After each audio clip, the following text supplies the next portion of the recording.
Today we're going to look at sketching Sonic the Hedgehog. Now, some of my students have told me that it was time for some new videos, and another former student told me that they were tired of hearing the same videos because their sister had drawn it all. So Hunter, here is a brand new video, and you promised that if I do a new video, you would draw it with me. So here we go. So here's my example that I'm using for Sonic the Hedgehog, and my paper is tall, like we say in class, it's tall like a shower. So the halfway point on this one is just about his chin. So I'm gonna put a little dot about the halfway point of my paper so that I know where to put his chin. I'm also going to make a large circle space or an oval space to tell me where I want his head to be. Then I can build the rest of his body. So first, let's set that oval. And it goes almost to the top of the page. It's just an oval shape, and it doesn't have to be perfect because we adjust as we go. We draw it light till we get it right. Now his body is the halfway point down, and so another half, that's where I want to put his belly. It's a smaller egg shape or oval shape. And then we'll set his legs, which are just rectangles. Try to get the stance. And then set the space for his shoes. The last piece we need is adding where his arms are going to sit. We're blocking that in. He's got those hugely oversized gloves. And look for placement. Look on this. His arm is on the halfway point of his belly. So let's set that in there about halfway, and another oversized glove. Now that we have that sketched, we can make our drawing a little stronger and bolder for the lines that we want to keep. So I'm looking where I want to set his face, and that expression from his eyebrow comes in here, and then we follow the line that goes to the back and the top of his head. We need to leave room for his ear, and that is a triangular shape. It starts as a triangle. When we turn it into a form to make it 3D, we add the inside of the ear, bring it back, and that edge that creates the shape. And we also know that his eyebrows are lifted, and they have kind of a lifted edge on those, and bring that down. We need to do the same thing on this side of his head, but we're looking for those angles that makes his little hair just right. Those are triangular shapes, almost half circle shapes. And the farthest one down is the widest, and it meets up with his jawline, about like that. We need to add in that second ear. Look at the placement again. Look at the placement, how high it is on his head and his hair. It goes between these two spikes in his hair. So we'll set that ear. It's also a triangle. Look at it. Is it about the same size as the first one we drew? That works for us. Give it that inside edge and shape. That changes our shape, a 2D piece, into a form, which is a 3D piece. Same thing, we need to find where that eyebrow goes. It's in line with the ear. If you'll look at it here, it's in line with the ear, right there. So let's lay that in. He does that, has that kind of little expression on his face, like he's got a little attitude and determination. So we need to make sure that shape shows up on his face the way we want it to.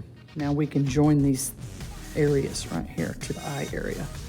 This comes down. That little teardrop shape. And here. Check your areas where you might need to erase, hit pause. Okay, you've done some erasing, you're ready to go again. Let's finish that mask area for his face, and we've got to put his little cheek area in. It's kind of tricky, but go slowly. Look at his cheek. This little wraparound curve, almost like a letter C, wraps around and hits the bottom part right there, okay? And he's got that little smirk on his face here. Check your eraser marks. Draw it light till you get it right.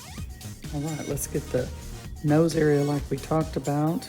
We've got his mask.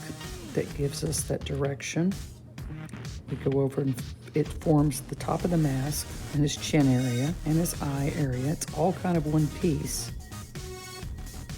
His eye comes down here. Just give yourself a hint of a line that tells us where that pupil is there. And they look kind of funny when they're whited out, but it's okay. Make that adjustment. It might need to be a little smaller. Erase that out. Now we've got a better placement for the nose. The nose sits in this way. Still using lots of shapes. Eyebrow comes further down. Make the adjustment. And this eye is the trick. It's close to this edge. Look here. It's close to this edge and it's almost straight up and down.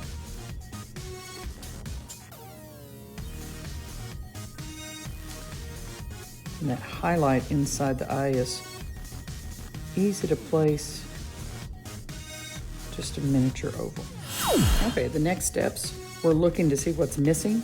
Okay, let's see. We need to finish the other side of his face with his little cheekbones. Kind of tricky. Make those rounded, curvy connections.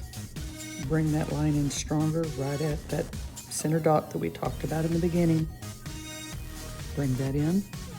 There's a bit of blue. This is a blue triangle here. It shows the back of his head. His belly, we need to round that up.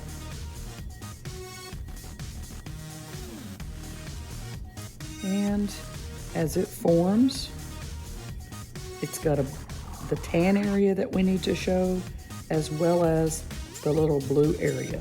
Okay, let's put in the little triangular shape behind him on his back. And that comes up and meets his arm, front of his arm, shoulder. We've got his glove. They almost look like hot dog sausages. When you sketch those, just stack them on top of each other. That. In his hand. Got to work with it as a shape. Remember, he's a cartoon, but you'll get close. You may have to adjust, but you can get it. So, first finger knuckle, second, third, and the last one almost disappears. And there it is. Bring those around, and the little hand starts to show up, his little fist. Almost just curves. You'll do the same thing on the other side. Okay, so we've got both of the hands done, and remember, the socks on his ankles look a lot like the gloves on his hands. The legs are essentially rectangles. Easy peasy. Look, he's got a little blue triangle sticking out there, part of it.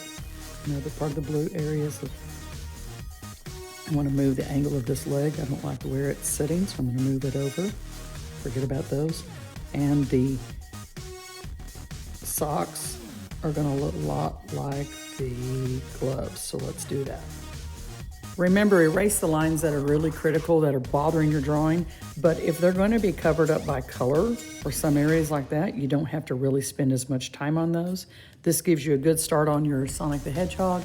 I'm going to Sharpie and color him up, and I hope you have a great time with this. Bye, Hunter.